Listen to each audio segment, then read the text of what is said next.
राम भारत की आस्था है। भारत को सोने की चिड़िया कहा जाता था और आज भी कहा जाता है राम भारत का आधार है जी। और दुनिया का 11% गोल्ड तो सिर्फ भारतीय विमेंस के पास है। आप अंदाजा लगाते जो कि मेरे ख्याल से 18,000 टन के करीब ये जो है गोल्ड। राम भारत का विचार है। बयान नहीं कर सकता, मतलब इतना ये सोना था कि यार क्या बात है। यानी अच्छा, इसका मतलब है कि भारत बहुत अमीर है। राम भारत का विधान है।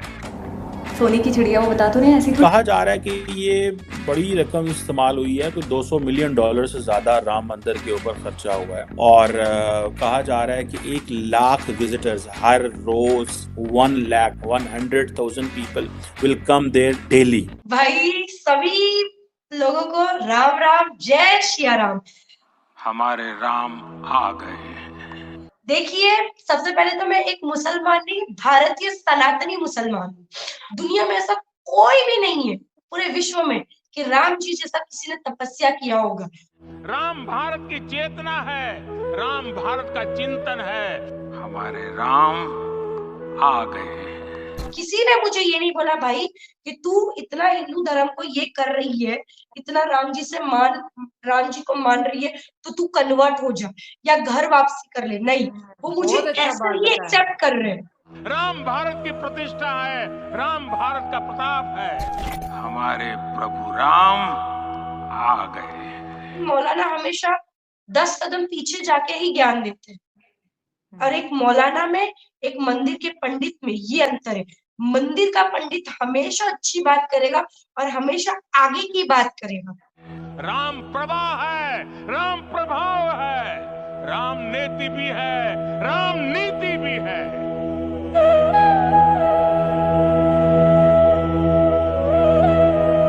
जय हिंद दोस्तों, स्वागत है एक और वीडियो में। मैं हूं शैलेश। दोस्तों, भव्य प्राण प्रतिष्ठा देखकर, प्रभु श्री राम के बाल रूप को देखकर, प्रभु श्री राम के ऊपर करोड़ों रुपए के आभूषण देखकर मन मंत्रमुग्ध हो गया है। शब्द नहीं है बोलने के लिए। चलिए इसके ऊपर जो है पड़ोसियों के क्या रिएक्शन हैं वो भी देख लेते हैं, उसके बाद इसके बारे में बात करेंगे। चलिए वीडियो शुरू करते हैं। भारत को सोने की चिड़िया कहा जाता था और आज भी कहा जाता है जी। और दुनिया का 11% गोल्ड तो सिर्फ भारतीय विमेंस के पास है। आप अंदाजा लगाते जो कि मेरे ख्याल से 18,000 टन के करीब ये जो है गोल्ड, और जो दिवाली में गिफ्ट दिए जाते हैं ये सिर्फ विमेन की बात करें। हाँ। गोल्ड के रिजर्व तो ज़्यादा गवर्नमेंट के पास भी होते हैं, और 8 किलो के जूते, और फिर वो जो तीर कमान, और इसके साथ साथ हीरे जवाहरात, और 5,000 अमेरिकन डायमंड्स का राम टेम्पल का नेकलेस भी जो है भगवान राम को जी गिफ्ट किया गया है। इसके अलावा वो कुछ जो शायद हम अपनी किताबों में पढ़ा करते थे कि भारत के मंदिर ऐसे हुआ करते थे, आज भारत वो बता रहा है कि वो हुआ करते नहीं, वो एक्चुअली हैं। इस तरह से अपनी नजर रखते हैं। अगर हम बात करें राम मंदिर की, तो पाकिस्तान के लिए एक बहुत ज्यादा दुख वाला ये इमोशन कह लें या जो भी इसको समझ लें कि पाकिस्तान की इसके साथ बहुत ज्यादा फीलिंग्स जुड़ी हुई थी।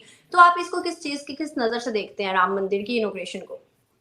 नहीं, मेरा पहला सवाल तो ये है, पाकिस्तान की क्यों जुड़ी हुई थी फीलिंग्स? क्योंकि बाबरी मस्जिद का इंसिडेंट था इसके साथ। नहीं तो बाबरी मस्जिद का पाकिस्तान से क्या ताल्लुक है? हमारी मस्जिद थी और लोग आज भी इस चीज को बड़ा ज्यादा इंडिया की मस्जिद थी, इंडिया की मस्जिद। हाँ, लेकिन इबादत गाह तो मुसलमानों की थी ना। इंडिया में मुसलमान नहीं है? हैं, बिल्कुल हैं। तो पाकिस्तान को क्या मिर्ची चली थी? और पाकिस्तानी कहते हैं कि भाई इंडिया ने हमारी मस्जिद पर कब्जा किया और तोड़ के तो अपना मंदिर बना दिया। तो इस चीज को मैं नजर रखते हुए आपसे सवाल किया है।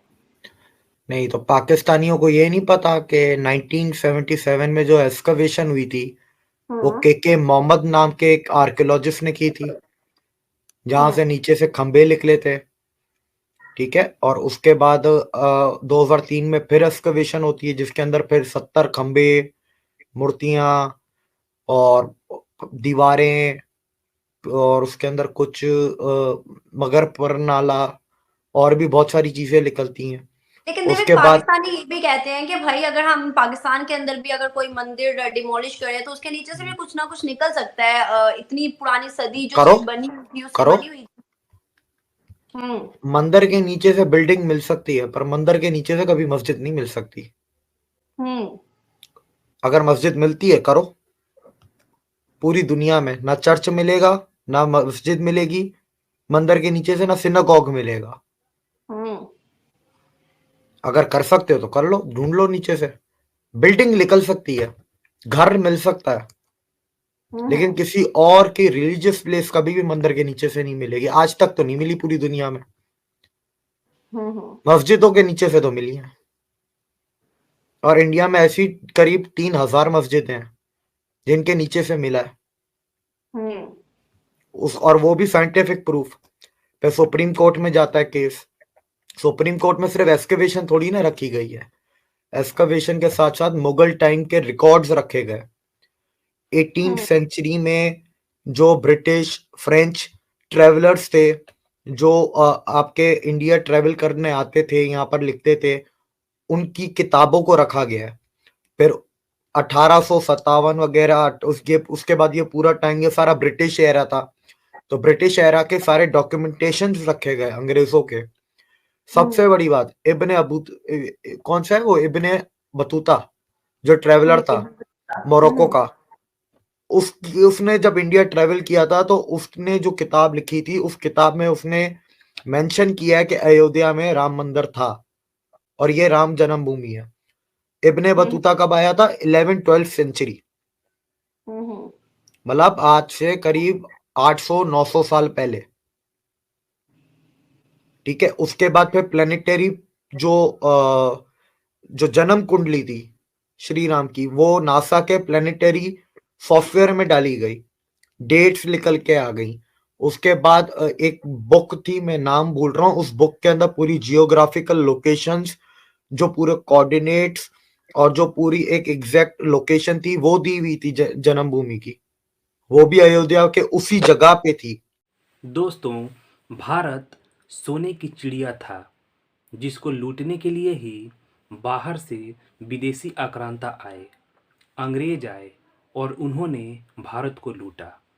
भारत के मंदिरों में हमेशा से उनके आराध्यों के ऊपर लाखों करोड़ों रुपए के आभूषण हुआ करते थे। मंदिरों में लोग बहुत दान किया करते थे, जिसकी वजह से मंदिरों में काफ़ी आभूषण और सोना पड़ा रहता था, जिसको लूटने के लिए ही विदेशों से आक्रांता आए, अंग्रेज आए और उन्होंने लूटा। भारत हमेशा से अमीर विकसित था, तभी इसे सोने की चिड़िया कहा जाता था। भारत की संस्कृति भी काफ़ी विकसित थी। अब मुझे लग रहा है कि दोबारा भारत सोने की चिड़िया बन रहा है और हमारी जो संस्कृति थी वो दोबारा लौट रही है। लोग जाग रहे हैं और अपने आप को पहचान रहे हैं। चलिए, आपने वीडियो पूरा देखा, कमेंट्स करके बताइएगा कि आपको वीडियो कैसा लगा। मिलते हैं अगले वीडियो में। जय श्री राम।